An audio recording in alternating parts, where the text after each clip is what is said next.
Oh, God. Here we go. We're going to start it right over here, but let's get the theme music going. There it is. Ladies and gentlemen, coming to you live from the Lucky Dawg studio in a hidden location somewhere in the upper Midwest of the United States of America. It's just a brother with making his own way, but with all the wrong opinions. Welcome to the Morning Night Live with your host, yours truly, P.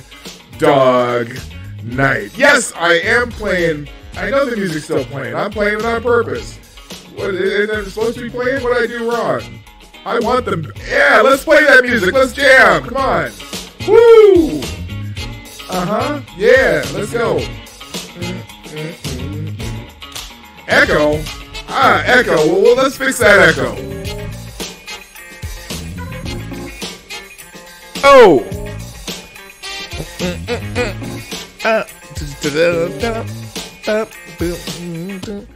All right, so we'll chill out in the music a little bit, but I'm going to keep the music going today. You know what?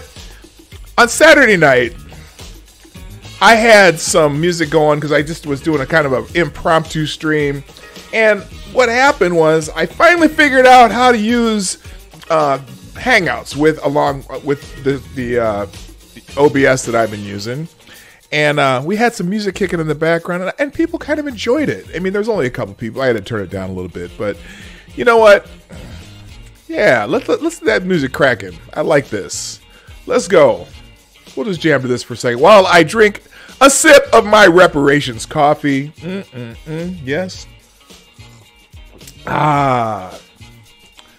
All right. So, how are we doing today? I see a lot of people were here early. Of course, the first person in the chat today was Seamus Derby. Good morning, my friend. And we also have Johnny Hellcat, Chadwick Dupree. That's the damn it Chadwick dude.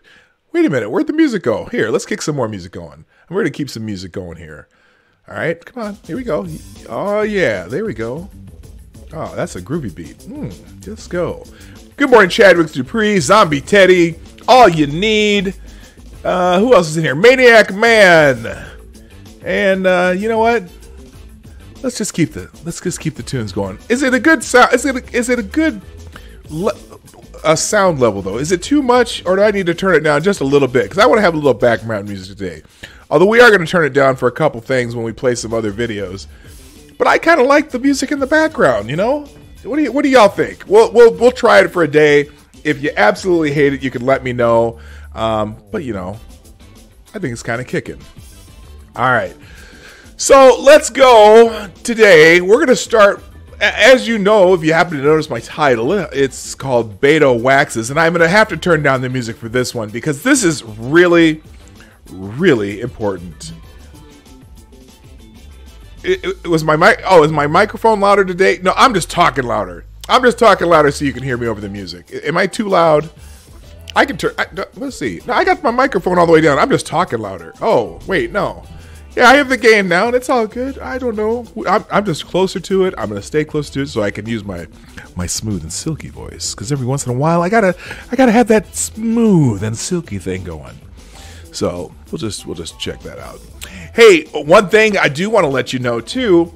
You know, I had a kind of a pseudo celebration on Friday for my 200 subscribers, even though it's been a few weeks since I had 200 subscribers. But on this Friday, I am going to celebrate my 50th broadcast. And I'm going to have some guests on the show. You'll probably know most of them, but before I say who they are, I have to confirm with them that they can make it because not everyone's up at this time of day like I am. But you all are up this time of day like I am. And I appreciate you. By the way, this show is brought to you by you. You're the people who make this show work. Right down here, if you can share the show with people you know, or if you can just, There's all kinds of things you can do. You can share. You can retweet my tweet that I put every day if you follow me on Twitter. By the way, my Twitter handle is right down here at PDawgKnight. What else? Or late? Yeah, it's late for some of you. It just depends on where you're from, or what you do. You know, like for example, I know Johnny Hellcat's working all night, or wait, is he working all night or working all day? He's kind of like me. He gets up early and works all day. Some of y'all are getting ready to go to bed. Some of y'all are just getting up. Whatever it is. Just enjoy. But help me out down here, PDawgKnight. I always tweet the show out. Also, you can hit down here and hit that little share little arrow. Also, if you're not subscribed, make sure you subscribe. Also, if you're not, and also if you haven't hit that little bell, the bell's got to look like it's ringing. So you got to click that bell till it looks like it's ringing, and to make sure you're here for the show. But share this out. We'll get more people in here, and it'll be a lot of fun. Anyway, this Friday, I'm going to have some guests on the show. I know that you'll know most of my guests because I'm bringing in the people who inspired me to start live streaming. So that's just a hint. Okay, so here we go. Now, let's get into the show a little more today because there's some things that I want to talk about. A young gentleman by the name, it's just got a bed to tune in. All right, good word. I love it, man. Way to go. So let's talk about. Now, let me give you a caveat. This whole weekend, I was on Twitter occasionally, and all we heard about was New Zealand and stuff. And so I'm tired of that stuff. I want to talk about some fun stuff. And I thought maybe we would talk about the arts today, because there is a gentleman from the state of Texas who has written some very important poetry that I think we should discuss today, or at least not necessarily discuss, but just absorb, take in and absorb, listen to some poetry. It's very, very classic poetry. And that person happens to be someone who's just declared their candidacy for the presidency of the United States. Now, he's a presidential candidate and he's a poet. And so that gives you a little explanation behind the name of my stream today, which is Beto Waxes. Okay, now, and I didn't mean waxes like, you know, that kind of waxes. I'm talking about Waxes Supreme. Okay, we're gonna listen. Now I'm gonna have to turn this music down. I don't know why. Now, why is this thing? I don't want music with words in it. It's distracting. Is the music distracting, by the way? Okay, never mind. Let's turn this music down just for a little bit because I think this is very, very important. Beto O'Rourke wrote a poem. And I was going to recite it myself because I'm fairly dramatic, but I think perhaps this particular rendition of Beto O'Rourke's poem is much more fitting. So I'm gonna give you this version here. So just listen carefully and take this in. I think it's very deep. It's very, very important. I just think you need to absorb that which is Beto O'Rourke. Here we go. Listen. Just sit back and relax and enjoy. And now an original poem by Beto O'Rourke. I need a butt shine. Right now. You are holy, O sacred cow. I thirst for you. Provide milk.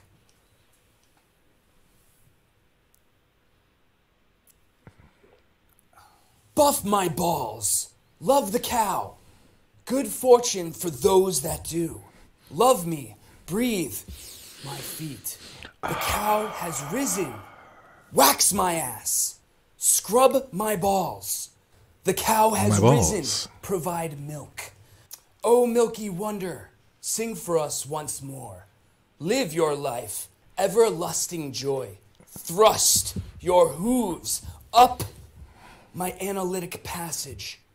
Enjoy my fruits. Provider of cheese and other wonderful dairy products, we will cleanse the inner intestines We will bathe in your pungent odor. Gather cotton. Count my eyes. Smell my skin. Love the scarecrow and the milkman. I live only for eternity. Only Thirst for eternity. for the undrinkable. Thirst. Hold The heat. The heat. Praise the doughboy at the pizza shop. doughboy. Love the oxen dung. Dung. Can I go now? That was an original poem by Beto O'Rourke. Now, can you feel it? Can you feel that? Can you feel that? Seriously, can you feel it? I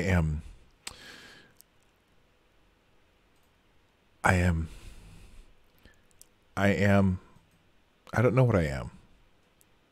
I really don't know.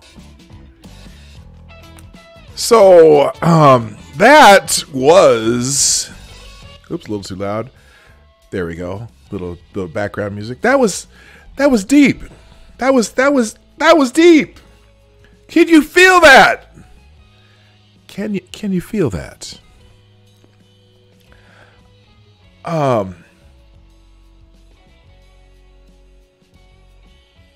So that was an original poem by Beto O'Rourke. Now, if you want a little background, there's where is it? Here we go. Let's look this up real quick. Beto O'Rourke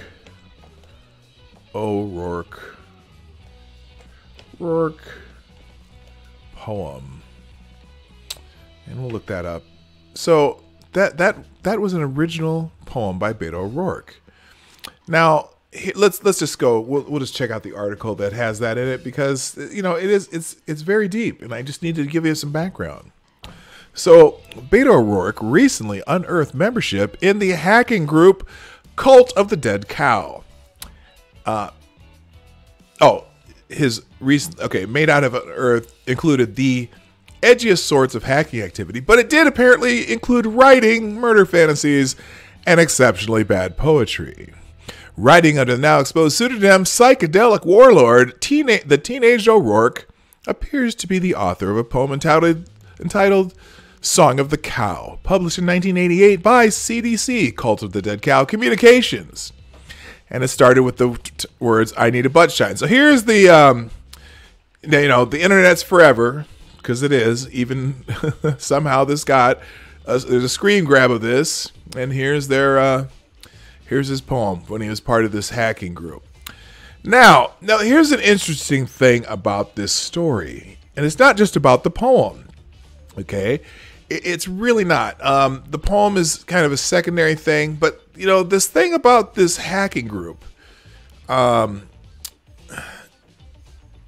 the Dead Cow. Let's talk about that a little bit.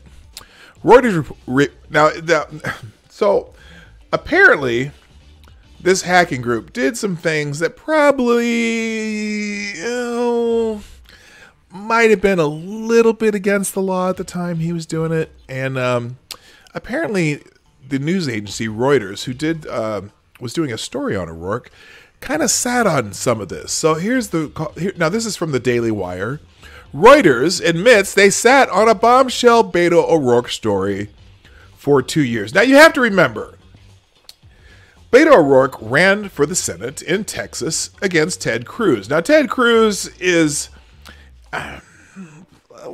Ted Cruz is an interesting fellow, and the Democrats really, really hate him. So they put millions and millions of dollars into Beto O'Rourke's campaign against Ted Cruz. And so, he became the darling of the entire world under Ted Cruz, and now he's kind of the darling of the media and the left right now. Well, during this campaign, let's just read this. Reuters reported late on Friday night that their reporter who broke the story about Democrat Beto O'Rourke's belonging to a hacker group had the story for 2 years and agreed to sit on it after O'Rourke's Senate race against Senator Ted Cruz of Texas. The report, published earlier on Friday, documented O'Rourke's involvement in a hacker group called Cult of the Dead Cow, where we got that lovely poem from, and included multiple past writings from O'Rourke, some of which were described as disturbing.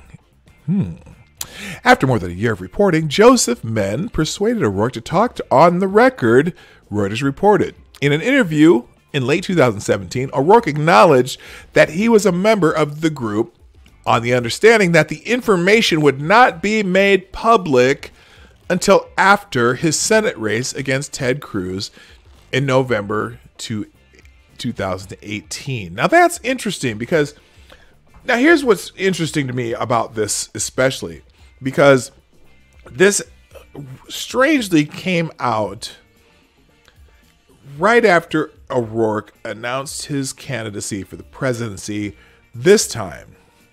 But they held the story while he was running for senator of Texas against Ted Cruz. Now, had this story come out, it may or may not have affected his candidacy. I mean, he lost anyway by about 8 or 9 points. But everyone thought this was the great candidacy that was going to turn Texas blue. Now, who knows if turning Texas blue is going to be a big trick, but there is a massive, the population of Texas is growing from people moving from other states who are getting away from their own, little tax-heavy states. A lot of Californians are moving to Texas. Plus, they get a lot of immigration from south of the border, legal and illegal. But a lot of legal immigration too. People move to Texas because it's a pretty low cost place to live. But they held this information about this hacking group. Now, here's the interesting thing. Well, let's just go on through this article a little more. Menn says that he learned about O'Rourke's involvement in the group after he decided to write about the hacking group, which he called the most interesting and influential hacking group in history. Now, these guys are computer hackers. For the most part, hacking's illegal, but let's go on. While I was looking into the Cult of the Dead Cow, I found out they had a member who was sitting in Congress. I didn't know which one, Menn said, and then I figured out which one it was, and the members of the group wouldn't talk to me about who it was. They wouldn't confirm that it was this person unless I promised that I wouldn't write about it until after the November election. Menn says that he approached O'Rourke for an interview about the book and told O'Rourke that the book was going to publish after November, and your Senate race is over, and that O'Rourke agreed to give the interview. Some of O'Rourke's old writings were discovered in an online discussion forum that he started called Taco Land.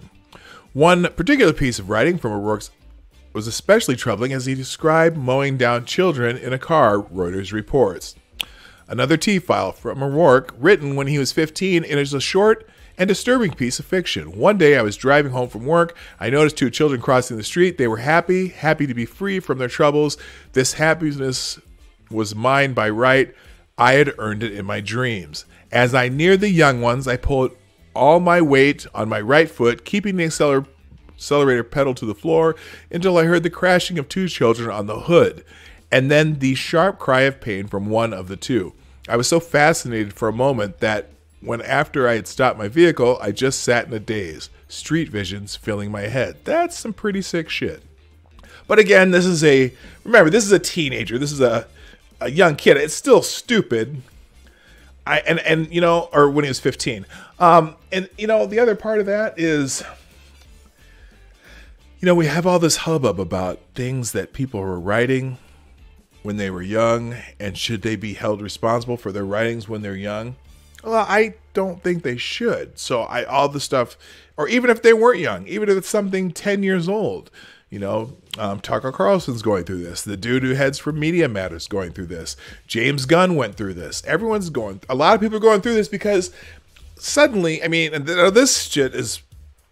this is actually kind of sick. He's writing about mowing down kids, but still, it's something that you go, do you hold him responsible for something he wrote when he was 15? You might want to worry about it, but, then again. Now, the bigger problem with this hacking group that's not in this particular piece by the Daily Wire is also this hacking group was making transactions with stolen credit card numbers.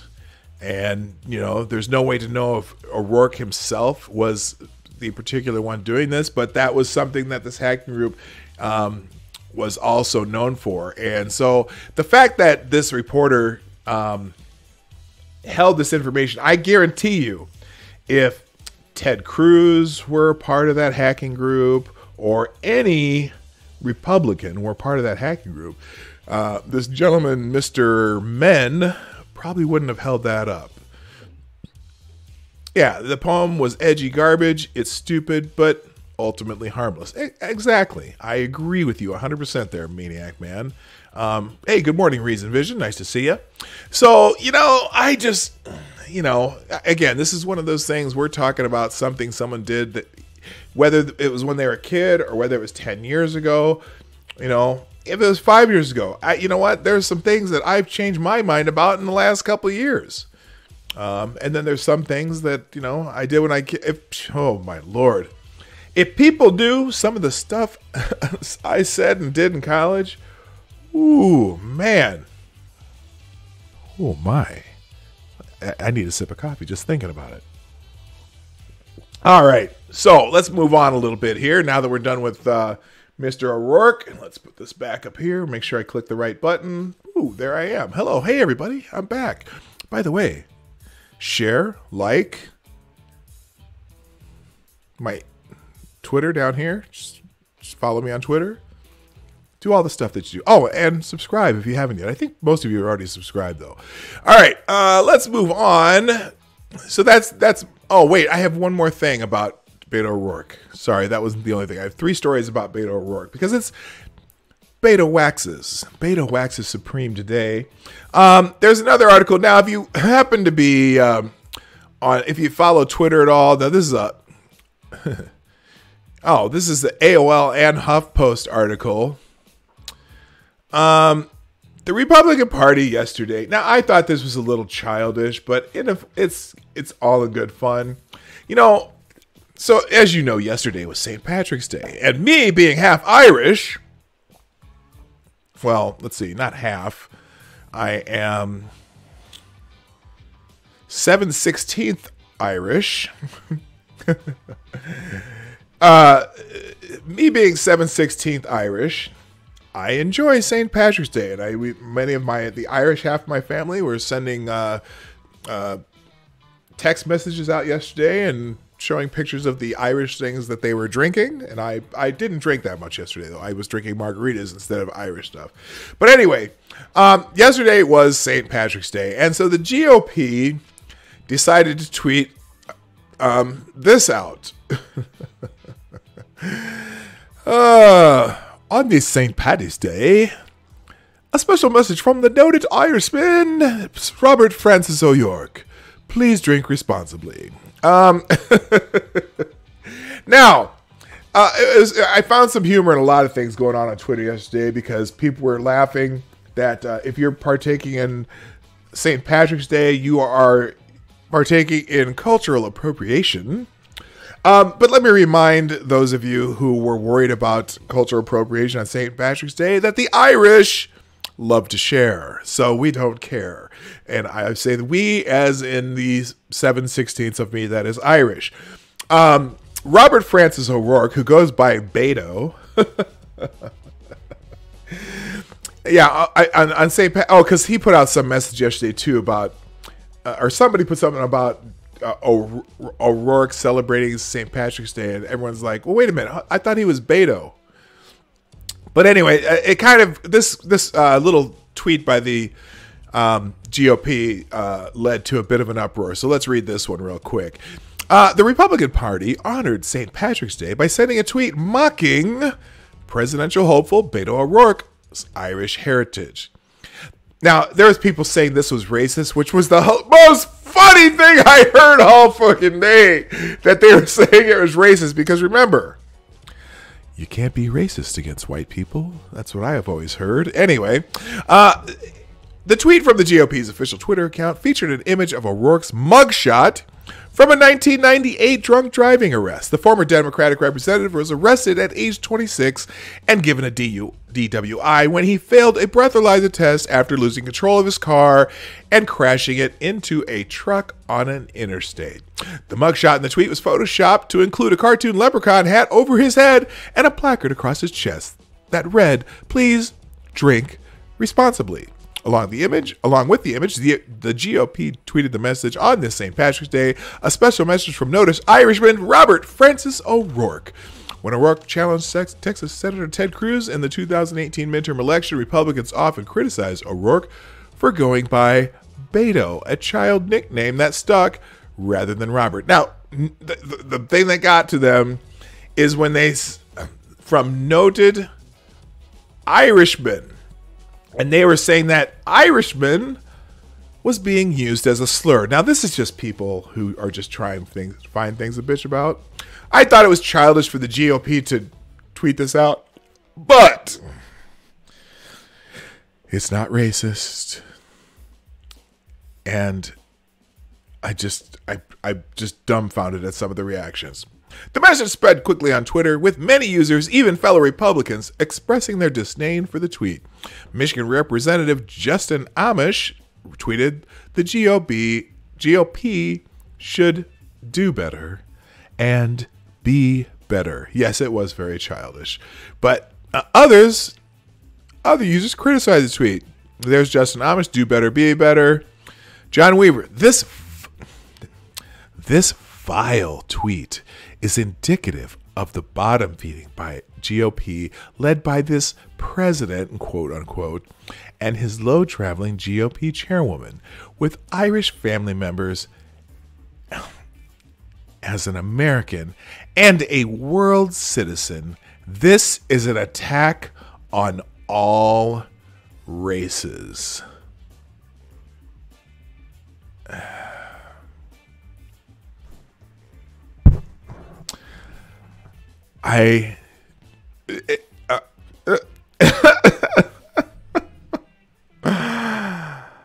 Oh my gosh. Oh my gosh. This is an attack on all races. I guarantee. Now this is John Weaver. He's a Republican. If you think you're funny or clever by stereotyping and making fun of any race or nationality to score political points, you're an idiot. You should probably not tweet. Do better, GOP. GOP. You know what? It's very childish. You're right. Irishman is quite a loaded term for a political party to use alongside an arrest photo on St. Patrick's weekend. At Notre Dame and elsewhere, I know scholars who closely track the way Catholics and Irish Americans have been portrayed and are still portrayed in America. Well, on St. Patrick's Day, Robert Costa, I don't know who that is, but, on St. Patrick's Day, that's kind of the, unfortunately in America, people treat St. Patrick's Day as a day to get shit-faced drunk on green stuff, beer or whatever. And so, it's a whatever. These are virtue signaling idiots. Okay. But you know what? I guess I could never, I didn't know I was Irish. I didn't know I was half Irish until the mid 2000s. So I guess I just don't feel the sting of this. And I doubt if many people of Irish heritage in the United States feel the sting of it. I'm sure, track the way Catholics and Irish Americans have portrayed. Not all Irish are Catholic. I mean, a lot of them are. Let me get this straight. The GOP is mocking Beto O'Rourke by deploying vicious anti-Irish stereotypes that have historically been used to marginalize Irish immigrants and citizens, while ignoring that Bush, Cheney, and Matt Gaetz have 4 DUIs between them. Classy. These are really people just wanting to, I don't know. Irish Americans are actually a pretty big segment of the electorate. There's 30 million of us. GOP's social media team thought it was a good idea to dunk on Beto by promoting native Irish stereotypes on our holiday. Oh, I can't do it. I can't do it. I can't do it. I can't do it. Molly Jong. Oh yeah, Molly Jong Fest. You know, I'm sure Lincoln would be proud of this tweet. You guys are really going high here. Yeah, it's very childish. But you know what? I'm just, I don't know. Anyway, that's the AOL/HuffPost take on Beto, O'Rourke, and the Republican tweet. Like I said, I wish I'm not a fan of. I'm not a fan of the tweet. I think it's very childish for the party to put that out. But taste has gone out the window lately anyway. So, all right, let's do this. We're gonna move on. We're gonna get into Twitter trends. Hey, by the way, let me ask you a question for those of you who just got here. By the way, who just came in? Tyler F. How you doing? I already said hi to Reason Vision, Maniac Man. Okay. If you know what, if you haven't popped into the chat, I see there's some lurkers there. Feel free just to put your name out there, and I'll say hi to you too. Also, by the way, as you know, down in the description, if you are like I said, as I reminded you earlier, the Morning Night Live is sponsored by you. So you can share. The ways you can help me out. You can share. You can follow me on Twitter. You can retweet what I tweet about the show. And I also have a Streamlabs down in the bottom. Hey, good morning, Joys of Sorrow. Hi, good morning. And then we also have Streamlabs. If you absolutely want something, you put in the chat left. I do super chats through Streamlabs because I am not monetized via YouTube. So if you want to do super chats, there's a link in the description and underneath the window here that will take you there, and you can do that there. So we're gonna move on to Twitter trends. I don't have special. By the way, I do want your opinion. If you like the music in the background, let me know by hitting a 1, or if you don't like it, put in a 2, or if you just, it's okay or not okay, it's, you're ambivalent, put a 3. So that'll help me decide if we keep the music in the background. Hey, Tarai Deos, good morning. Okay, so now, let's do some Twitter trends, which is something I like to do every single day. What's this here? Okay. I've been getting a lot of action on Twitter lately. People have been enjoying some of the stuff I put out there. I'll maybe get into that a little bit too, but let's get into Twitter trends. And today, now it's Monday. Everyone knows it's Monday. Hi, Check Your Logic. How you doing? Oh, I didn't see Beth Castleman. Are you in here too? All right, good. Hello. Prophet of Drunk. Good morning. Good to see you. Thank you for showing up today. We're about to hit the Twitter trends button here, and here we go. So the number one, it's Monday, and the day Twitters, the motivations, the mornings, what's the other one? Thoughts. Every day, those happen to be in the Twitter trends, and today the number one top trending trend on Twitter trends, that's easy for me to say, is Monday motivation. Now, the reason we look at Twitter trends every day is because we want to talk about the things that you're going to be talking about later in the day. But the Monday motivation is number one. Let's see. So we're going to read the top one on the top list first, as we always do. You're happy because you're successful for now. But what is happiness? It is a moment before you need more happiness. That's from Don Draper from the show Mad Men. What the hell did that say? Let's try it again. You're happy because you're successful for now. But what is happiness? It's a moment before you need happiness. Oh, I get it. So if the shit goes south, you're going to need some happiness. You're going to need some inspiration. You're going to need some motivation. And this is Monday Motivation on Twitter. Thank you. Thank you very much. Little sip of Reparations coffee here. Yeah, I don't know if that sounds all that motivational either, Maniac Man. I'm not so sure about that. Let's find a good Monday motivation, though. Let's see. Everything starts with the choices you make today. Raynell Curie. That's a good one. Retweet if you're going to make wise choices today. I'm really loud today, aren't I? I'm fired up today. I don't even know why. Maybe it's just because I have some good coffee going. This is good. Oh, by the way, yesterday, my wife and I, and my mother-in-law took my wife and I out to lunch. And we went to this new chicken place. It's called, what is it called? Pollo something. What the hell is that place called? Let me look that up. It was really good though. Pollo Campero. Pollo Campero. Have you ever heard of Pollo Campero? Man, that place was so good. There was, let's see, industry restaurants. It's based out of Guatemala. And let's see. Number of locations. They have 400 locations worldwide. Well, they just opened one here in the Twin Cities. No, not Pollo Loco. That's out west. This is Pollo Campero. In fact, here, let's go there. There, you can see that? See that Pollo Campero? That's their sign. I didn't even know they had a sign up here. So that's the Pollo Campero logo. And man, was that place good. They had these, the chicken has this kind of spicy breading to it. And it's funny because the one we went to was right next door to a Kentucky Fried Chicken. And both lots were pretty, the Pollo Campero lot was full to the brink. And then the Kentucky Fried Chicken looked pretty busy too. But man, that stuff was good. And they had these thing called, what do they call them? Yucca fries. Yucca fries. There's some, take it from a yucca root instead of potatoes. And they had some beans and rice. And they had these little spicy chicken nuggets. Man, that place was fantastic. If you ever find a chance to go to a Pollo Campero, you got to do it. But why did I get into Pollo Campero? I don't know. Because everything... I was thinking, retweet if you're going to make wide choices. That was Renal Curry. All right, let's get back into Twitter trends. I'm just rambling. I am just rambling, man.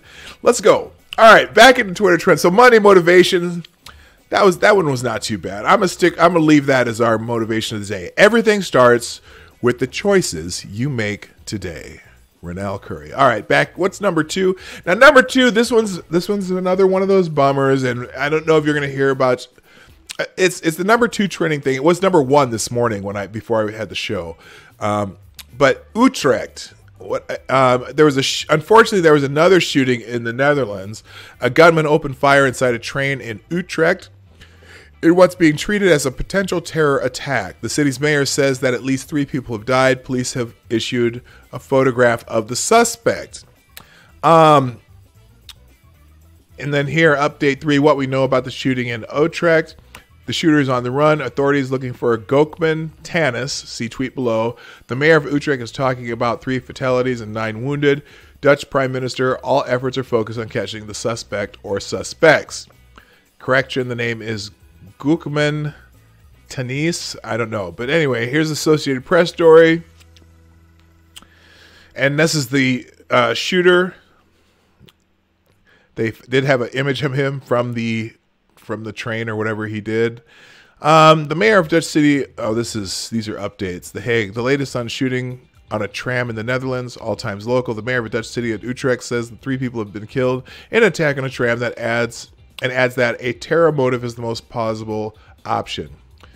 Janine Van Zanen also said that 9 have been wounded. 3 of them seriously. Van Zanen said that we cannot exclude. Even stronger, we cannot assume a terror motive. Likely there is 1 attacker, but it could be more. Dutch authorities have named a 37-year-old Turkey-born man as linked in the tram shooting. So, yeah, that's a bummer that's trending number 1 worldwide, or number 2 now. It was number 1. I just, you get into this. Let's see if there's a hashtag. Utrecht. Just go straight to that. And then here, trust only verified news. Let's see.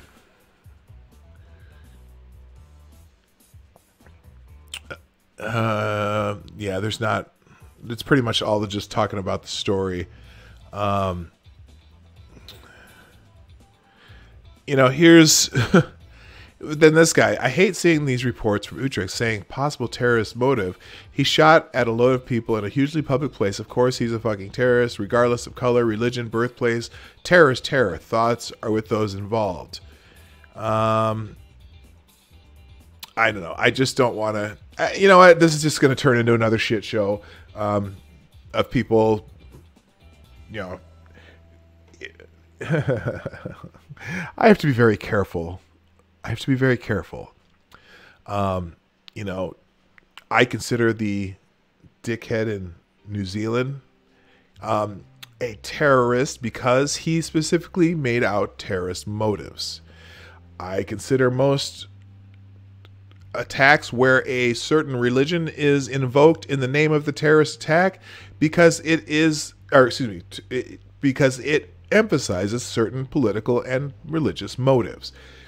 I don't always consider, even though they are acts that terrorize people, mass shootings are not always terrorist acts, but often they are. If it's there's got to be some. Terrorism is defined by the motive, not by the act. But in any case, I don't want any of this shit happening. I don't care. I don't want any of it happening. But this is going to be one of those that, because this man is from Turkey, and because they think it is a terrorist attack, that people are going to be fighting back and forth and using their agendas for different things and motives. And right now we're going to have to. It's going to be interesting because we're going to have to blanket our. What's the word? I'm trying to think. What am I trying to say here? We're going to have to. This is going to be another one of those. Well, let's protect some people at all costs because it's I don't know, because it's the wrong motive and the wrong kinds of people are talking about it. And if you talk about it, you are a certain type of phobia and all that shit. But I just want this shit to stop. And it's not going to stop. Violence begets violence. The whole punch a Nazi thing came out again yesterday. Well, you know what? I think we already figured out when the dude got egged in New Zealand or Australia, that Australian senator got egged in the head and he slapped the kid in the face. The kid deserved it. Don't attack people. Okay, I'll get into that a little bit later. Anyway, that's what's going on at Utrecht. Good morning, Sarah. How you doing? I'm so glad you're here. We got a little different thing going on with the music in the background. Hope it's not too. By the way, how's the music level? Can you still hear me just fine with the music going on in the background? I just thought it would make my show a little more interesting. So you can tell me if what you think of the music in the background. All right. Next thing. What's the next thing here? All right. Why am I going? Where's my? Okay, here we go. Number 3, Monday morning. I'm not going to do any more Mondays. I've done a Monday. I'm not going to do Monday Thoughts at 6. Let's go. You're a terrible driver if. Oh, the only reason I laughed is those of you who've been with me for the whole show know about Beto O'Rourke. And you're a terrible driver if you're drunk and you run into a truck on an interstate. Oh, yeah, that was Beto O'Rourke. Let's see the terrible driver. Let's see this. We'll do a couple of these. You're a terrible driver if you text while driving. That's for sure. Oh, this is kind of funny. You're a terrible driver if you drive with a stick. Oh my gosh. I got to show you this one. I'm sorry. I didn't realize I didn't have this on. You're a terrible driver if you drive with a stick. Oh, that's hilarious. That's hilarious. I hope you're all seeing this. I would make that bigger. You're a terrible driver if you forgot how to drive the moment you're in a parking lot. Yeah, that's good. What else? You're a terrible driver if you don't rock out to Bohemian Rhapsody when it comes on the radio. Yeah, that's blind press trying to drive. I remember, I feel bad because she was in a car accident a few weeks ago. And I swear to God, the first couple things that came out on the chat were, well, I hope you weren't driving. Sorry. I'm sorry. Or, I hope you weren't driving. She wasn't driving. But anyway, you're a terrible driver if you can't do this. Oh, that's a pretty damn good parking job. I bet I could do that. It would take some practice. Seamus Derby. I bet that's you, isn't it? Is this you driving in this little GIF right here? I figured the name Seamus Derby. You have to be able to do this in a Mini. You're a terrible driver if people hold on for dear life while in the car with you. Oh, man. You know, my wife is very skittish when we drive because she's been in an accident, and she got in an accident, and it wasn't her fault, but a woman pulled out in front of her. It was literally 2 weeks after we had our first kid, and so this woman pulls out in front of her as she's crossing through an intersection. Turns left in front of her. And I mean, I don't even know how the girl couldn't see her coming. There was no yellow light. It was green light and everything. Girl pulls out in front of her. And so my wife stiffened up and she broke her wrist, her right wrist. And this is like right after our daughter was born. And she had to have pins put in her arm and stuff. And it was just really, it was a real challenge. Fortunately, she had taken time off work. We both took some leave at that time. We were still both on leave for family leave. And, but, you know, trying to breastfeed and try to help do a baby with one arm, man, it was really tough. So my mother-in-law came and lived with us for about a month while my wife's arm was recovering. And so, fortunately, I have a great relationship with my mother-in-law, so that was good. Anyway, all right, enough of that. Hashtag you're a terrible driver. If number 5 trending, oh gosh, Apple is milking money out of more people by... unveiling new updates. Oh, just updates to the iPad and iPad mini ahead of its announcement next week. What's its announcement next week? What? Apple unveiled a new iPad Air and iPad mini. Oh, the whole new product ahead of its product announcement next week. The upgraded models offer keyboard support for the first time and work with the Apple Pencil. Oh, so they're finally catching up with the Surface Pro then. You ever notice how I laugh because Apple was at one time the innovator, but it's funny how all these Apple products are still like, you know, like when they came out with, what is it? The operating system 10 or something. It was basically just Windows 97. I mean, they were like 3 years behind, you know, because they used to be an innovator. And some of the Apple products I really like, but you know what? If you're, and please, I'm sorry, I forget. Some of you may be members of the Apple family, aka the Apple cult. But it just seems like Apple is just putting out new products just so you'll buy the new one and you'll be cool. I don't know. My son likes Apple products, and I like everything that he has, but I stay away from Apple products. I just do. Anyway, they're unveiling the new Apple Mini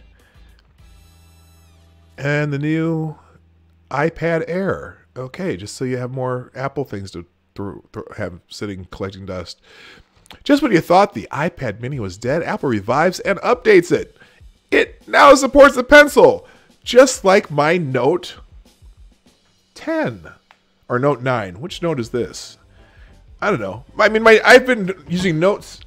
I've gone since the Note 3, and it had a pen a long time ago. I don't know what's so. I don't get it. And the Surface Pro, the Surface Pro's had a pen for what, 10 years now, and Apple's finally coming out with a pen that you can write on your. Good Lord, I'm done with enough of the Apple. Okay, that was that. Let's go to the next one. Sticking with the trends. Monday thoughts. Nope. Although, I might have to have a thought of the day. No, I'm not. I'm not going monkey in the morning on you. We're not going to have a thought of the day. If you want thoughts, there's a good chance if you listen to Monkey in the Morning or watch Monkey in the Morning, he'll put a thought on the screen at some point. That's the THOT thoughts for those who didn't catch that. Okay, who's Alan Kruger? Alan Kruger, we are saddened. Oh, wow. Princeton University. We are saddened to share that Professor Alan Kruger passed away over the weekend, a true scholar and public servant. Alan will be deeply missed by the university community. Now, I'm not familiar with Alan Kruger, but it's trending on Twitter. Let's see. Alan Kruger helped pioneer early research that showing that minimum wage increases don't necessarily kill jobs. A giant in labor economics will be missed. Interesting. It depends how you see that. Don't necessarily true, but often do, as we can see in a couple states where they've implemented $15 minimum wage, and there's a point where automation becomes much cheaper than human labor. And so you're seeing a lot of the fast food restaurants do a lot more automation the higher the minimum wage goes. There is a balance that you have to consider. And it's interesting because around here, you know, I don't even know what the federal minimum wage is. I've only worked a minimum wage job technically once in my life, although bartending was a minimum wage job, but I made a lot more money than minimum wage there with the tips. But I don't even know what the minimum wage is, but I know that around here, for example, you can't find a fast food job that pays less than $12 an hour. And I know the minimum wage is roughly somewhere between 7 and 9 or somewhere in there. I don't even know. I don't know anyone who works for minimum wage, not even my kids. My son's never worked for minimum wage. My daughter might have, but she worked at restaurants, so who knows. Anyway, that's Alan Kruger. He passed away. That's, rest in peace, Alan Kruger. How to cope in 5 words. Now, this is not the one. Okay, I'm going to skip a couple of these. But how to cope in 5 words. We'll just, Ranting Monkey has one. Here's the top. And I don't know if you know Rin Michaelis. Rin Michaelis and I are Twitter friends, so to speak. How to cope in 5 words. Rin Michaelis. Alcohol, weed, music, kittens, and caffeine. I hear you on the caffeine one. Woo. Although I'm a dog person, so, my dogs help me out a lot. Ranting Monkey says, how to cope in 5 words? I laugh a whole bunch. Good one, Monkey. Good. How to cope in 5 words? Find shelter in the storm. You know what? In that shit storm of that Twitter was over the weekend, I definitely found shelter in hanging out with my wife and going out for lunch. Oh, I told you we found a new barbecue place too, right? Right near our house. It was fantastic. I was shocked that I found good barbecue in Minnesota. Well, not completely bad. Famous Dave's is from Minnesota, but Famous Dave's kind of turned super commercial. But this local place, man, it was awesome. How to cope in 5 words? By taking frequent masturbatory breaks. Is that 5 words? 1, 2, 3, 4, 5. Oh, there you go. Cleavage crumbs. Hang on a second. I'm going to make sure this is safe for work.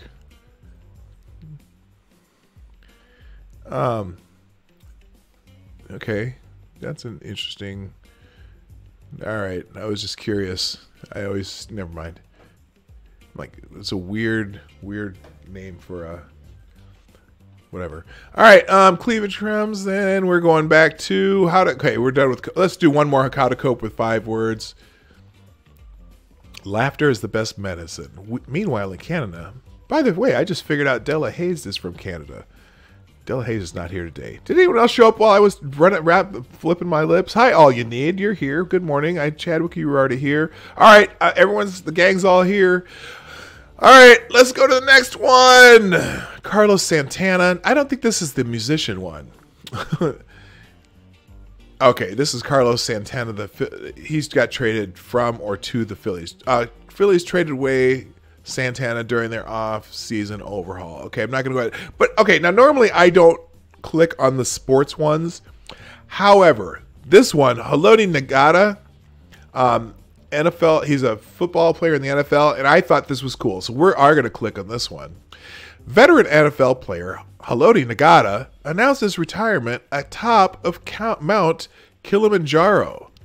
The defensive tackle, who has played for the Lions, Ravens, and Eagles, retired from the league while standing on top of Mount Kilimanjaro in Tanzania. Just a man standing on top of the world with a heart full of gratitude, he wrote. So I thought, now that's cool. I mean, to take that... you went to top Kilimanjaro and put up that sign.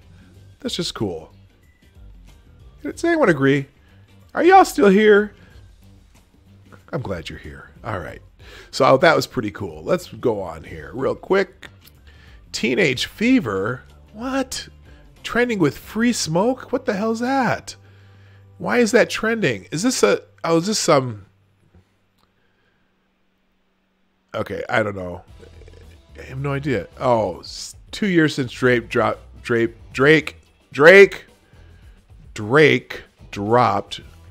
quote, More Life. Rank your top 3 tracks. Okay, so Teenage Fever is one of those. That's a thing that a boomer like me would not understand. Christian Wood? Who's Christian Wood? Milwaukee Bucks signed Tim Frazier, blah, blah, blah. That's Elliot Brody is another sports one, I think. Oh, no, Elliot Brody. Oh, this is, yeah. Elliot Brody. Feds raised Trump fundraiser, Elliot Brody's office in money laundering probe. You know what? If you are associated with Trump, just expect to have some microscopes up your butthole for the next 2 years or next 6 years should Trump get reelected, which is probably going to happen because the Democrats are insane, and there's just, I don't know. They're trying, man. The media, it's a full court press on anything Trump. So if you want to read about Elliot Brody, get him. And then Ted Lieu says, another associate of real Donald Trump, Elliot Brody, gets his office raided. Why does Trump surround himself with so many people that have had their office raided because there is likely evidence of a crime?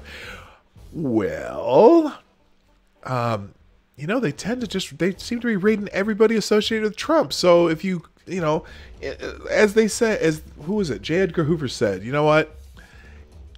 Give me the person. I'll find the crime. We'll find it. So they're just, it's a full court press on everybody Trump. So, you know what? Some of you agree with it. Some of you don't. I don't care. Trump did a tweet about Biden's IQ. I'm going to skip that. Oh, good. Monica Lewinsky is trending. Do y'all know who Monica Lewinsky is, right? You know who that is. Let's see.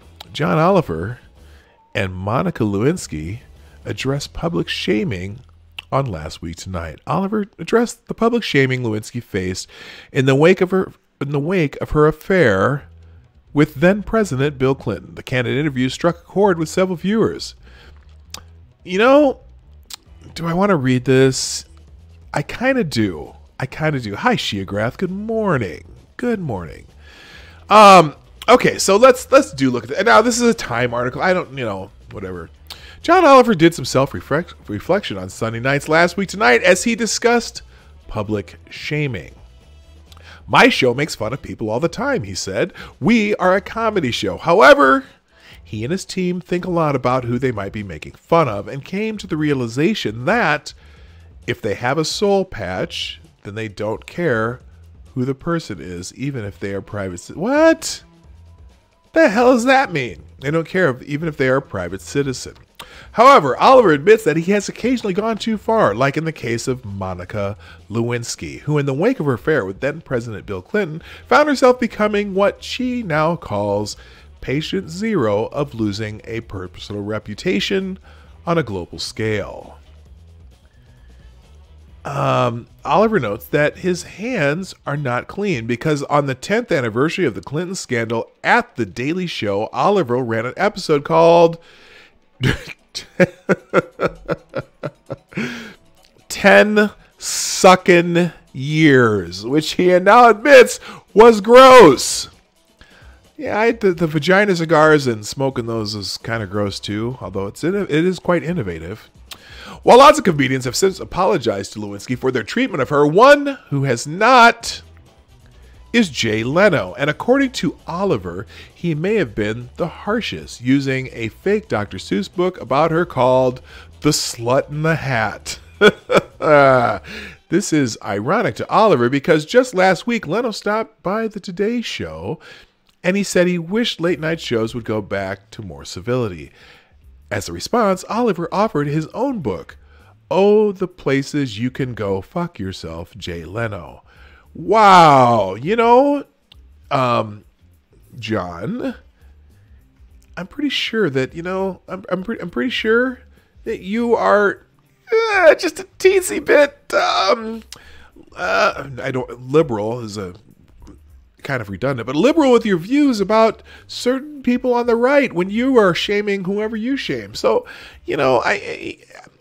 Monica Lewinsky, I actually do feel bad for Monica Lewinsky because, she put herself in that position, no pun intended. But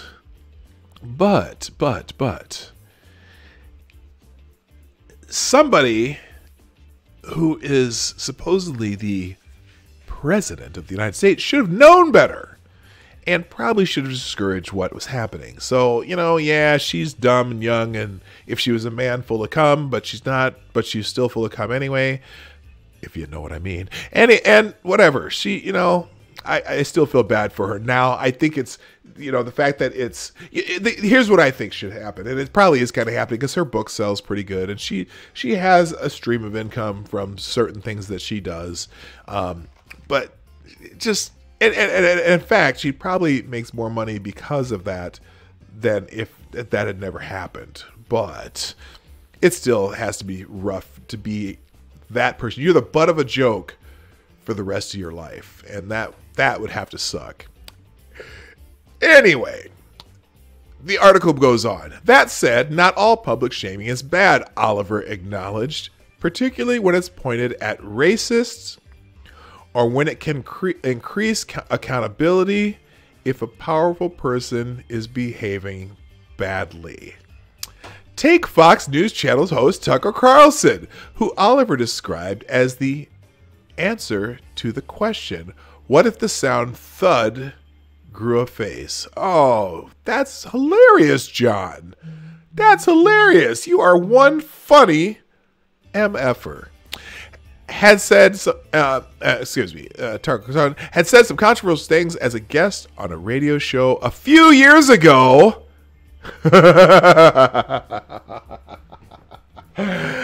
Oh, John. Yeah, a few years ago, that just they're trying to minimize the time frame to make it look worse, even though it was more than 10 years ago. Anyway, as a guest on radio shows a few years ago, such as comparing women's to dogs and saying Warren Jeffs, who is serving a life sentence for the sexual assault of underage girls, no, he's not. Wasn't all that bad, Oliver told viewers. No, he's not. Oh my gosh, that's a bald-faced lie. That's a bald-faced lie. Wow, that's not even part of what he said. Okay, so in fact, at least when I listened to that tape, I think the bigger point was why weren't the people who actually were married to the girls who were underage in jail instead of Warren Jeffs, who set them up with their husbands. Now, Warren Jeffs is in jail for, what's the sentence he got it for? He got it for like facilitating this, whatever. I don't know what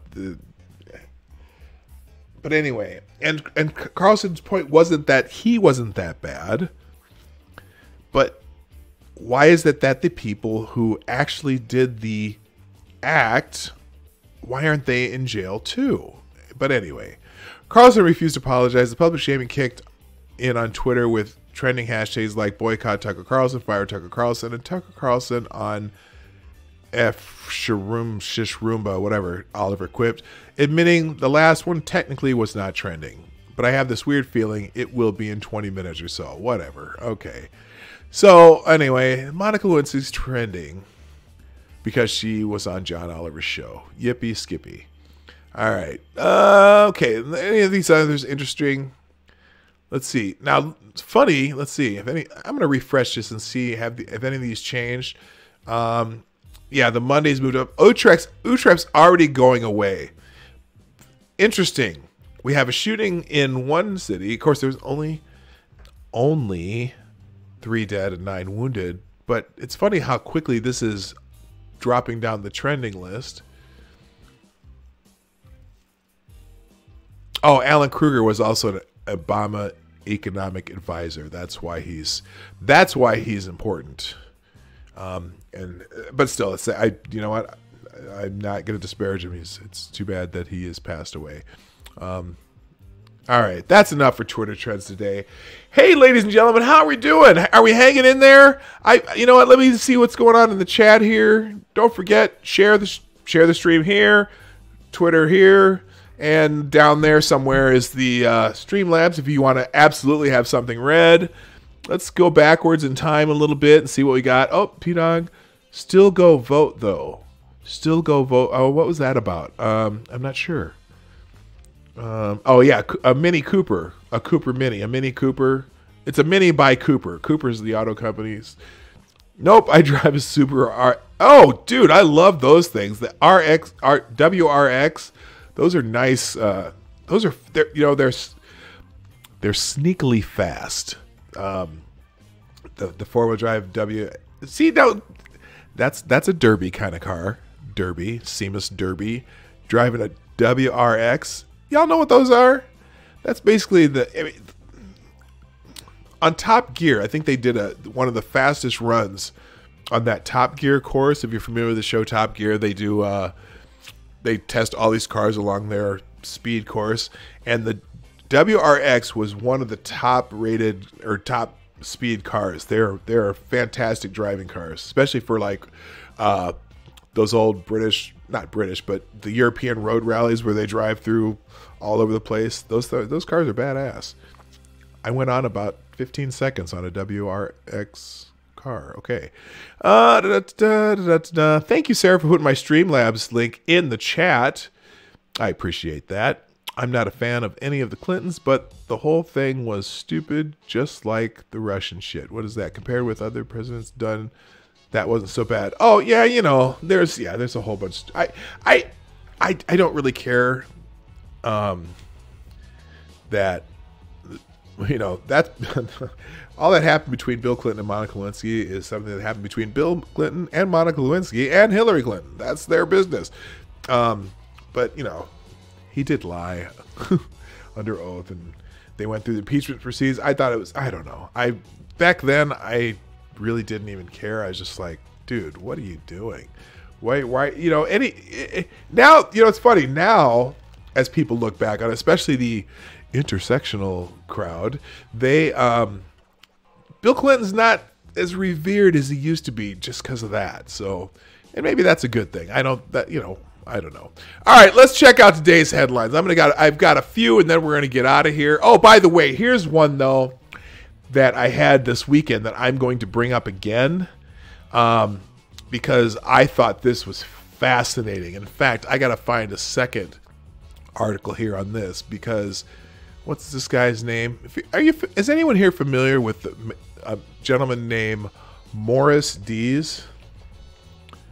Morris Dees. Oops, not that. Let's go back. Morris Dees. Anyone familiar with that name? Well, Morris Dees is one of the founders, Morris Silligan Dees Jr. is an American attorney who is the co-founder and chief trial counsel for the Southern Poverty Law Center. He's one of the founders. Well, Mr. Morris Dees has been fired from the Southern Poverty Law Center. Interesting. Morris Dees, the Southern Poverty Law. Now listen to this article because this is fairly cryptic too, if you think about it. Yeah, Morris Dees nuts.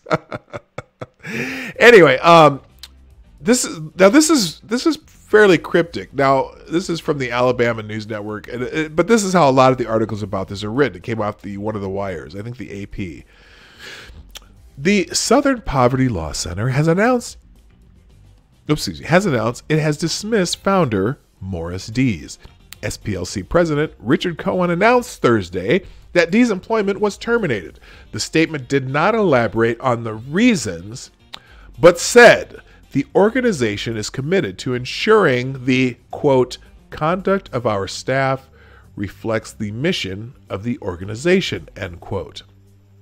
In a statement, the SPLC said, quote, it is deeply committed to having a workplace that reflects the values it espouses, truth, justice, equity, and inclusion, and we believe the steps we have taken today reaffirm that commitment. The SPLC said an outside group will review its workplace practices. Reached by telephone, Dees said the matter involved a personal issue. He said the Southern Poverty Law Center is a wonderful organization, and he wished them luck. So the announcement by the Southern Poverty Law Center is, like I said, it's fairly cryptic, right? pretty interesting how they put that. Just that. So I went to check out a few more articles on the Southern Poverty Law Center. I found this article by the Los Angeles Times. So let's check this article. Southern Poverty Law Center fires co-founder Morris Dees amid employee uproar. The Southern Poverty Law Center has fired its famed co-founder Morris Dees over unspecified misconduct, the nonprofit announced Tuesday. A stunning development at an organization that has become a bedrock of anti-extremism research and activism under nearly a half a century of Dees' leadership. Now, here's what annoys the hell out of me about this. The Southern Poverty Law Center in particular. The Southern Poverty Law Center actually started as a very noble organization. They started because they, in 1971, they were able to bring a suit against the Ku Klux Klan, won some different things, and that's great. Their job was to ferret out hate groups, blah blah blah.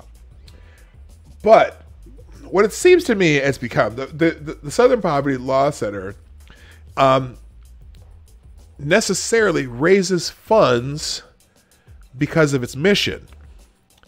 And so its mission is to highlight these types of groups.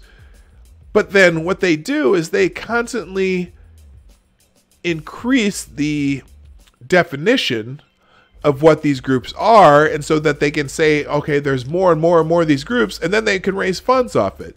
So it's kind of, in some ways it's self-perpetuating, because they'll name, for example, there's some groups that were, that espouse ideas that illegal immigration is not a good thing. Okay? Not necessarily that we shouldn't have immigration, but they're groups that are anti-illegal immigration. Well, the Southern Poverty Law Center has been deeming a lot of these groups that their only thing that they're doing wrong is they don't like illegal immigration. The SPLC has been naming them hate groups. So they include those kinds of things, or there's some churches they label as hate groups because they are anti-abortion. Okay, now your thoughts on abortion aren't really relevant to that designation, but they labeled them hate groups because of that. By the way, I just heard the lovely bell. What's the bell telling me right now? Hey, Tarai Deos, thank you very much. Looking to add some positivity into the world. What wonderful has happened to you today? We're going to get, you know what? That's a great question. We're going to get that out here. Thank you, Tarai Deos, with the $5 super chat. Massively appreciated. And we'll find some good news today too. What's wrong with not liking illegal immigration? What the fuck? Yeah, no, I know, I agree. That's what I'm saying. So anyway, let's go back into this article real quick. While the organization leadership did not disclose the reason for Dee's departure, staff at its headquarters in Montgomery, Alabama were told in an internal email that although he made unparalleled contributions to our work, no one's contributions can excuse that person's inappropriate conduct. So, what has Mr. Dees been doing? The Times has also learned that the organization, whose leadership is predominantly white, has been wrestling with complaints of workplace mistreatment of women and people of color. It was not immediately clear whether those issues were connected to the firing of Dees, who is 82 years old. Also Thursday, employees sent correspondence to management demanding reforms, expressing concerns about the resignation last week of a highly respected black attorney at the organization, and criticizing the organization's work culture. So the SPLC is really just a bunch of white people for the most part? Interesting. A letter signed by about 24 employees and sent to management and board of directors before news broke of Dee's firing said they were concerned that internal allegations of mistreatment, sexual harassment, gender discrimination, and racism threatened the moral authority of this organization and our integrity along with it. Wow! Wow. I got to think about this for a second. Let me think. Oh, I'm thinking. So apparently,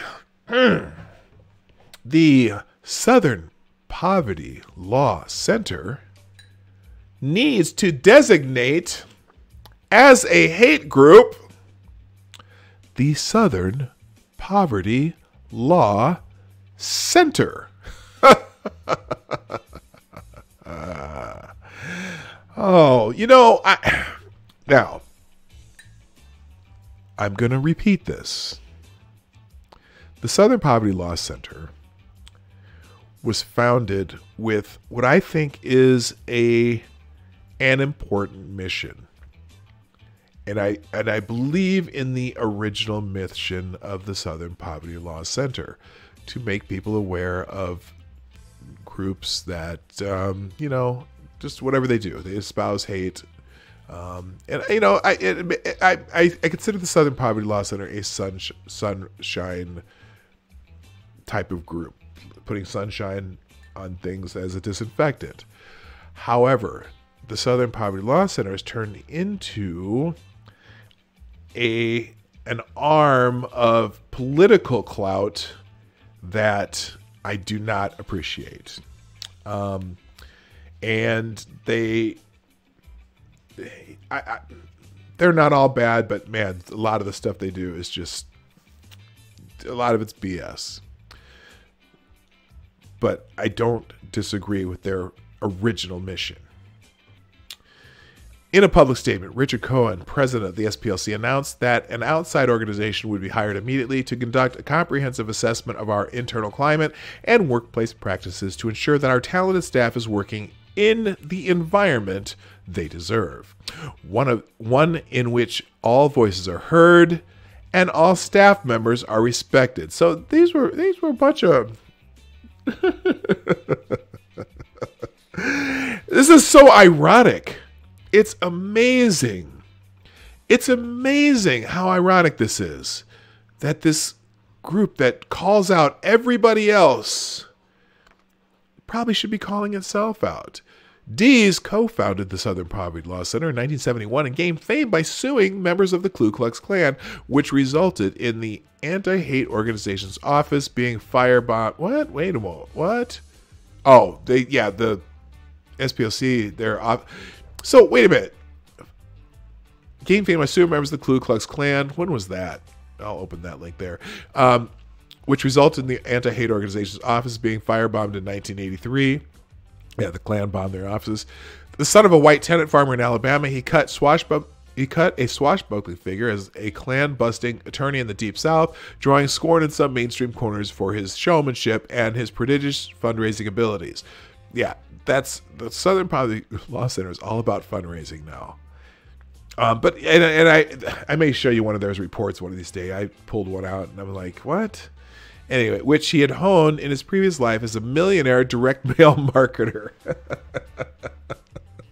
I don't know why that's funny, but it is. His 1991 autobiography reads like a treatment for a Hollywood epic, the Times wrote in a review at the time.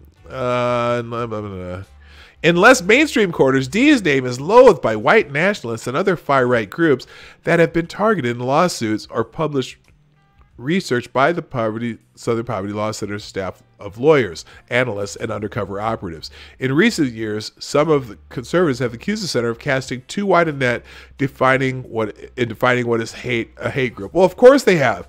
Majid Nawad got a big settlement from them. He sued them for them calling him like an anti-Muslim, whatever. Majid Nawad is a Muslim, and there's other groups. There are other people suing the SPLC right now because of the same reason. This article's super long, but that's enough of that. But anyway, I think it's just incredibly ironic that the SPLC is having these issues. Amazing. All right, so we're gonna find. Yeah, I'm gonna to write this. We are gonna. I'm gonna start doing that. Good idea, Tarai. And I was thinking about this a while ago. I'm going to go back to your super chat here because I think it's important. And I think it's something that I want to try to do as part of this broadcast every day. And I think I'm going to try starting this, well, beginning tomorrow, unless I can find something right away. But so Tarai Deos in her $5 super chat said, looking to add some positivity into the world. What wonderful thing has happened to you today? I'm going to try to find some good news each day from now on that I can add to the show, because I think that's really important. And I'm always going to finish from now on, except for today, unless I can find something real quick, something that is specifically positive, because, especially after this weekend, man, all the fighting going on Twitter, regarding the shooting, the terror, what do you want to call it? Terrorist attack, shooting, mass shooting, whatever you want to call it down in New Zealand. It was really stressing me out, man. And there's people that I enjoy, regardless if I agree with them or not, on many sides of different political issues and different, this whole thing. Like I said, I get along with people like Chris Ciosity, and I get along with, even though Michael Rowlands is well, I don't know if I get along with Michael Rowlands. We're frenemies. Let's put it that way. I bash him. I go back and forth with him all the time on Twitter, but I don't hate the guy. I just think he's wrong about everything. And then there's people I like, but I was watching people just rip into each other. And, it was very frustrating. So I think, thank you to Rydeos. I've been thinking about that idea for a while. And so I am going to find something that's really cool or really positive in the news every day. My favorite so far today was the one with the NFL dude, Halati. I don't know if you were here. Halati Nagata renounces his retirement from the NFL from atop Mount Kilimanjaro. Here's the picture real quick. Here's the picture of him. And we'll just pop this out. See if I can. I thought this was kind of cool. And so maybe I'll start ending the show with something that we can all be happy about at the end of the day. Hey, hi, Brian. Welcome to the show. All right, back to my headlines. We're going to do just a couple more, and then I got to get out of here. Let's find a couple good ones. So that was, anyway. So, yeah, the SPLC. It's funny. They said they're going to bring in some consultants. Maybe they could bring someone in from the ADL. How about that? All right. So some of the headlines today. Let's go through. I'm going to my favorite spot, the Ace of Spades, to look at headlines. Trump vetoes congressional effort to kill the border emergency. As you know, he vetoed that. He's also looking for alien biometric IDs. Dumped 466,000 Obama green cards. That's interesting. Congress should have reclaimed its power over national emergencies instead of signaling against Trump. Yeah, maybe they should have. They're not doing it. Family to encourage deportation for undocumented immigrants sentenced to 14 months for killing. Oh, I see. Raleigh man and hit and run. Huh. I don't know about that one. Lieberman, by not denouncing anti-Semitism, Pelosi and Democrats make anti-Semitism acceptable. I don't know about that. What they're doing is letting Oman off the hook. What was it that I said the other day? That what Ilham Oman said, if said by any white man or anybody of any race or any other ethnicity, the words that she said were considered anti-Semitic tropes. But now everyone's defending her because she's a Muslim woman. Isn't that also, well, I can't say form of racism, but because Muslim's not a race, but she's black. But you know what I'm saying? It's just as wrong. Okay, because she's Muslim, you can't say that they're anti-Semitic tropes. And, they were dragging Chelsea Clinton for saying that she said anti-Semitic things. I don't know if you've been following that. Okay, let's go. Let's see. I got to find one or two good headlines here. Let's see. Canberra incident for Omar. America headed for a wave of political violence? Ugh, what's this from? American Thinker. Beto said he was more. Oh, well, since it's Beto Day, let's read another Beto article. Beto says he was mortified to see his teenage writings about plowing over children. What article is this from? Oh, this is actually Ace himself wrote this one. Hang on. Oh, it's gone. It's gone. What'd you do, Ace? Oh, he screwed that up. Anyway, all right. Well, here, let's see if we can find that on DuckDuckGo. Let's go. Beto and mortified. Beto mortified. Here we go from the Washington Times. Beto says he was mortified after stories he wrote as a teenage dead cow hacker surface. I'm sure you were, Beto. Democratic president candidate Beto O'Rourke expressed regret Friday over writings he contributed as a teenage member of the Cult of the Dead Cow hacker group. I am mortified to read it now, incredibly embarrassed, but I have to take ownership of my words, Mr. Rourke said. During a podcast taping at Cedar Rapids, Iowa, attendees reported, "Whatever my intention as a teenager doesn't matter. I have to look long and hard at my actions, at the language I have used, and I have to constantly try to do better. I have to do better. Yes, you have to do better." Reuters reported Friday morning that O'Rourke, 46, was secretly a member of the Cult of the Dead Cow in the late 1980s, making the presidential hopeful a participant in the nation's oldest and continuous group of computer hackers. Under the handle Psychedelic Warlord, Mr. O'Rourke contributed to electronic magazines or e-zines published online decades earlier by the hacker group, Reuters revealed.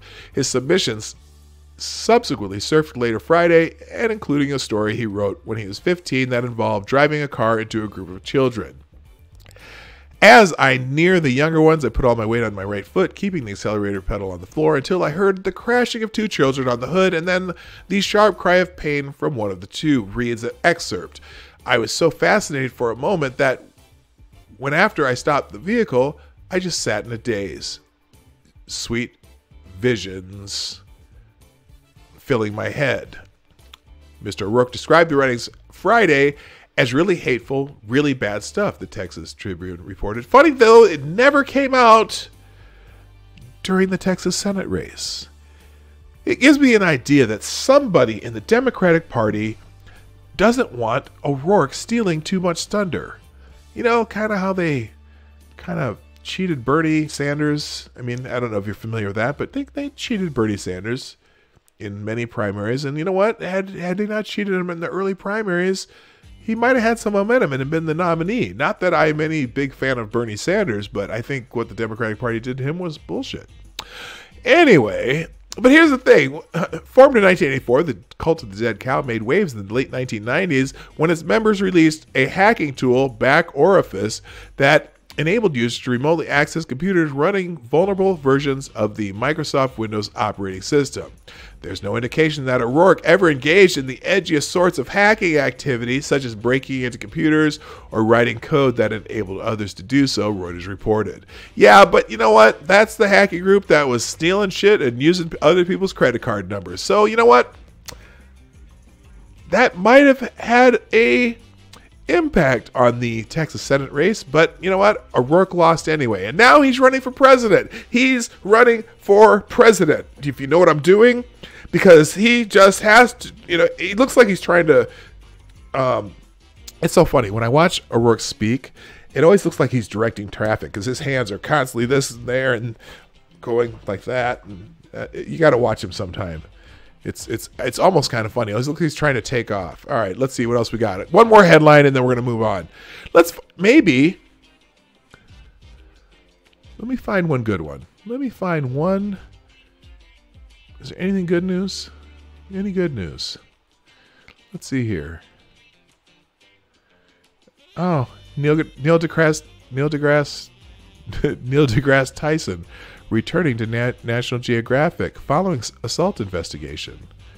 Okay, good job, people.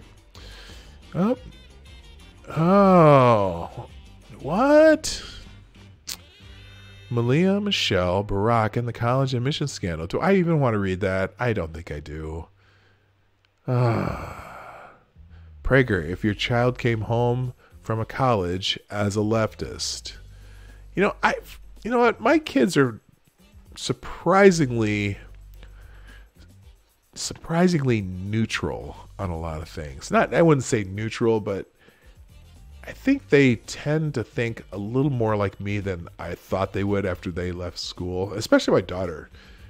But I think that has to do with the man she's dating, who I really like, by the way. Alyssa, if you happen to listen to this show after, I'm just reminding you that we really like your boyfriend. He's a good dude. Just saying. All right, let's see here. What else? All right, you know what? Oh, that's interesting. Let's read this one. We'll finish up with this one. This is from the Daily Caller. Eco-activist sordid criminal history sheds light on parents' role in children's climate crusade. One of the parents of a child suing the government over climate change is a radical activist who's been arrested several times attempting to delay multi-billion-dollar energy projects. I'm just going to read the article here. A parent of one of the children suing the U.S. government for not doing enough to confront climate change has a long criminal record connected to her attempts to derail energy projects. Her legal history has flown under the radar as litigation gains more media traction. Jaden Foytlin is among 21 young people suing the U.S. federal government for not doing more to address global warming. You know what? This is weird.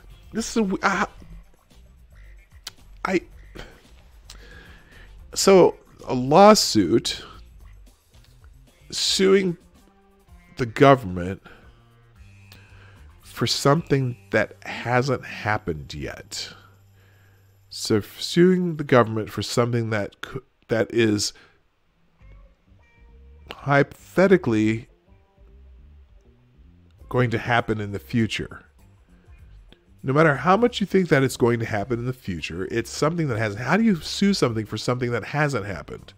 Interesting. Anyway, her legal history has flown under the radar as the litigation gains more media traction. Oh, wait, I already said that.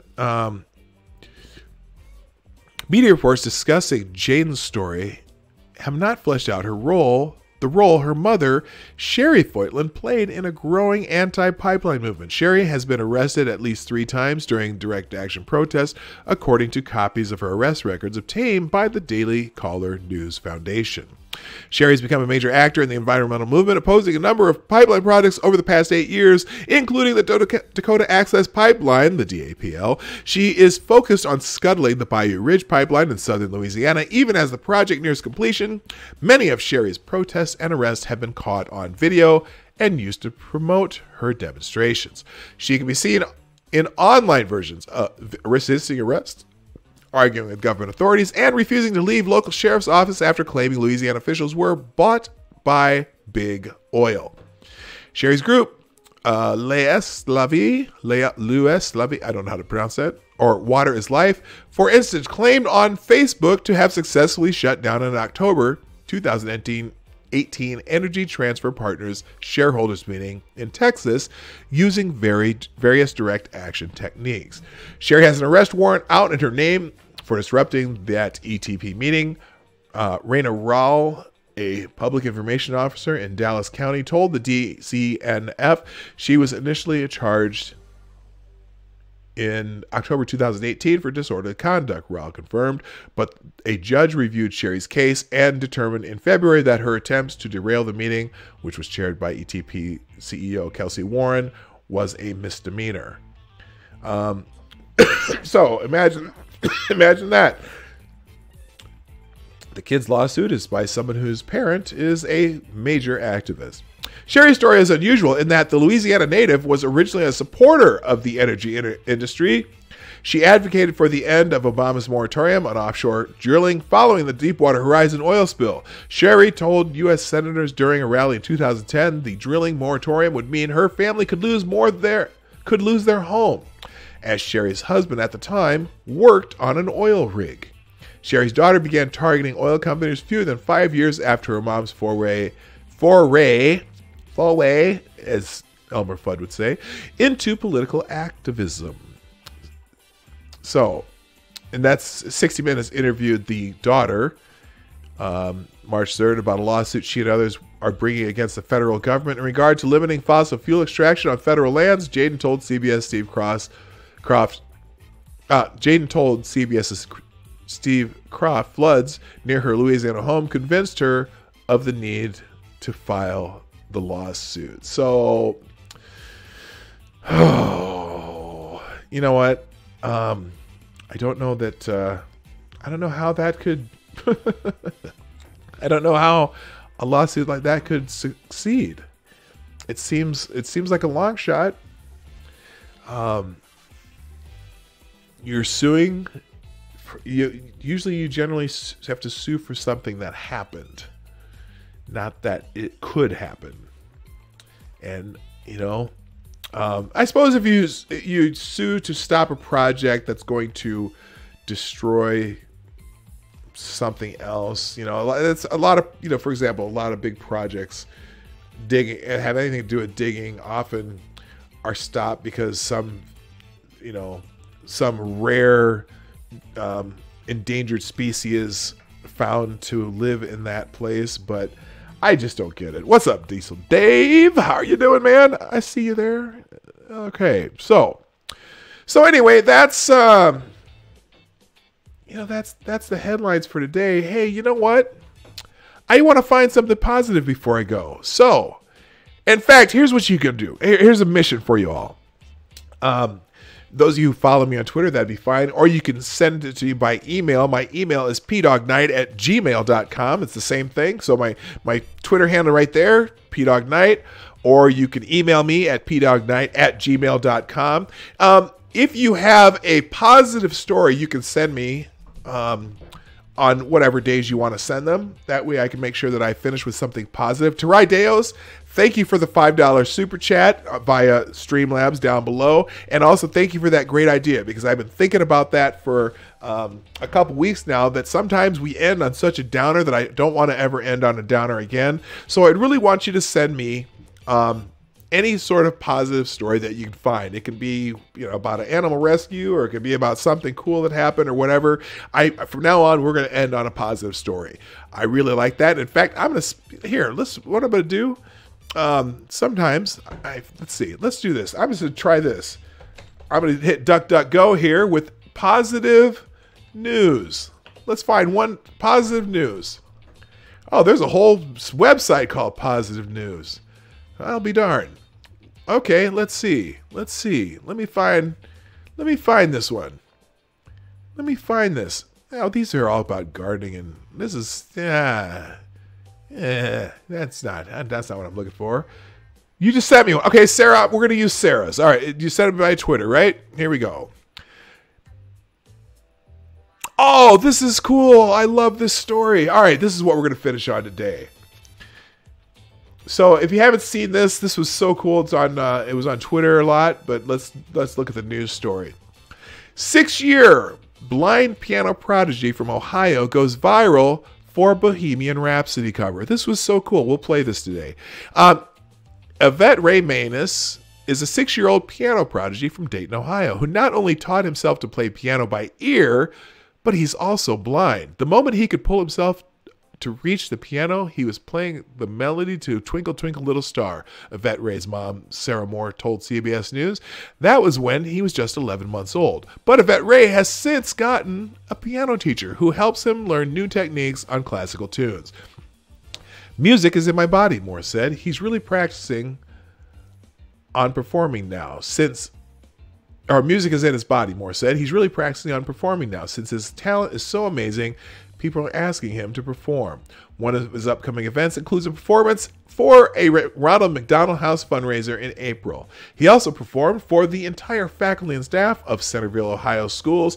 900 people were in attendance, and it was his biggest performance to date, Morris said.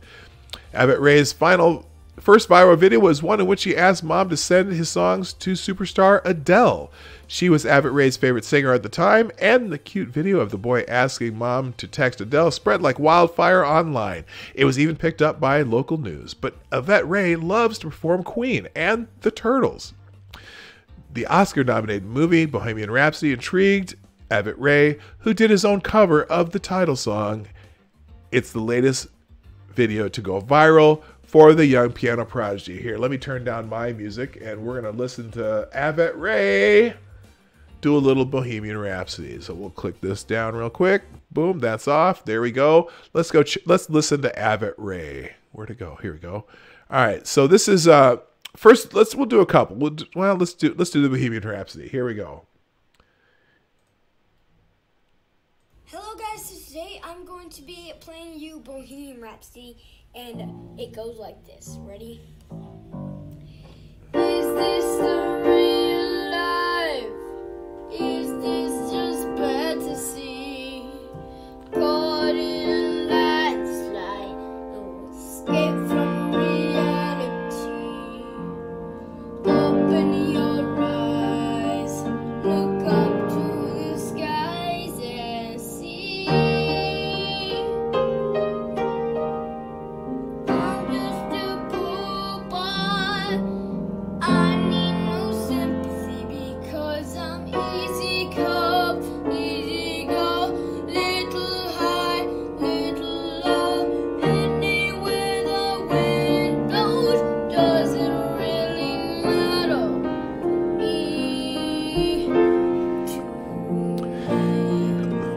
Sarah, that's the same thing I was thinking. He doesn't have the voice of a 6-year-old either. He...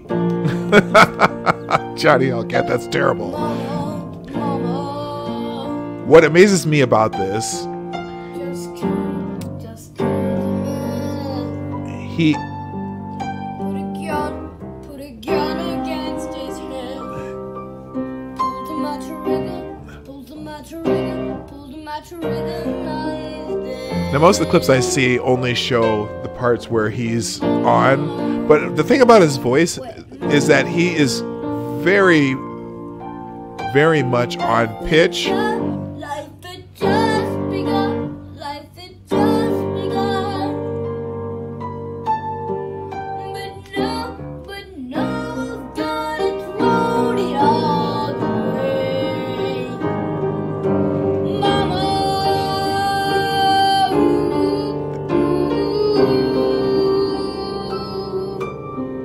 didn't mean to make you cry.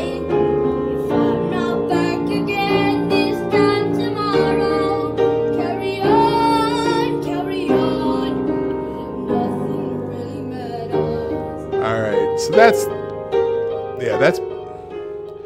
that's pretty amazing. I mean, the kid he's 6 years old and he's blind, and it's amazing. You know, the thing about the intervals when he's trying to find the notes, that's hard to do with, you know, even a lot of experience. So wow, that's pretty wild. So there we go. That's our positive finish for the day. Ladies and gentlemen, thank you so much for being here. I really appreciate it. Like I said, the best way to help me, if you like what we're doing, is to right down here somewhere. There it is. Right there is the share button. Click the share. Make sure you're subscribed. Make sure you hit the bell. And I'm going to leave. We're going to go out with listening to put him in the background.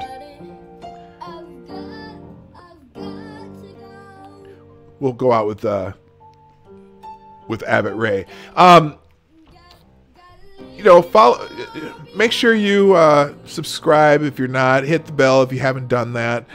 Hit the share button. Let people know we're here. We're here every Monday through Friday from 10 a.m. 10 a.m. Eastern, 9 o'clock Central, and 3 p.m. GMT for those of you who are other parts of the world. And I'm still watching Yvette Ray as I talk to you. Look, I'll just put it back on for a second.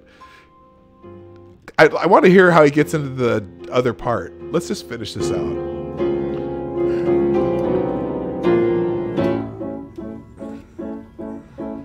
I see a little silhouette of a man. Scaramouche, will you do the fandango? Set up for the lightning, very, very frightening.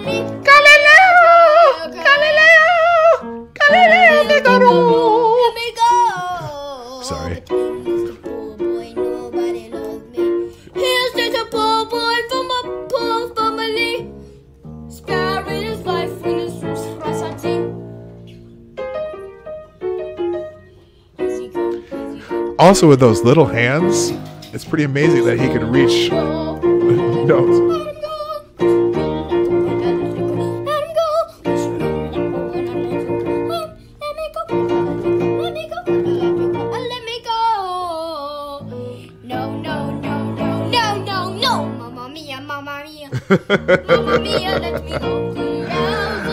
Oh man!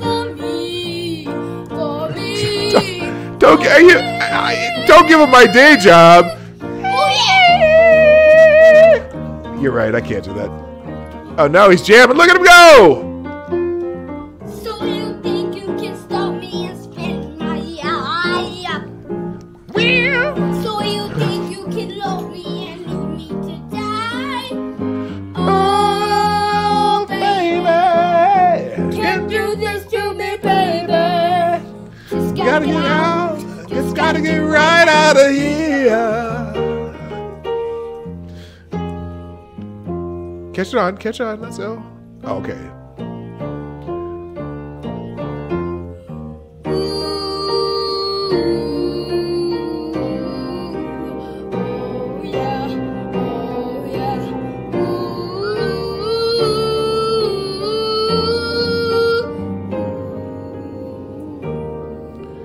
Nothing really matters. Anyone can see. Nothing really matters. Nothing really matters. Nothing really matters to me.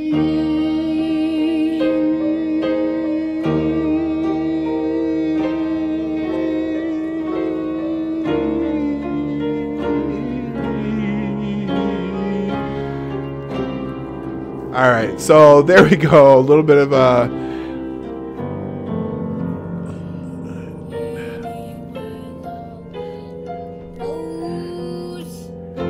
All right, everybody, finishing out with a little Avett Ray. Nice job, kid. That was awesome. All right, so that's the show for today. Again, we're here every day, Monday through Friday, 10 a.m. to 10 a.m. Eastern, 9 o'clock Central, 3 a.m. GMT. I am so happy that you spend some time with me every morning on the weekdays, and occasionally we'll be doing a weekend show like we did last night. And one last note.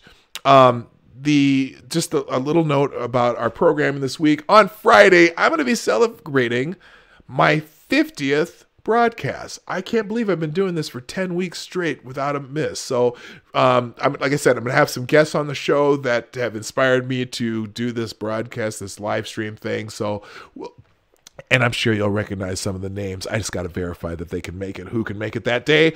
But again, thank you so much for being here. I really appreciate you. I appreciate the super chats. Again, thank you to Rydeas for the $5 a day and the great idea that we're going to try to do every day. Remember, if you remember to do this, please either on Twitter direct messaging or at my email, pdognight@gmail.com. Send me those positive stories. I want to throw out a positive story every day to finish the show. That's it for today. Thank you so much. My name is P-Dog Knight, and I am out of here. Bye-bye.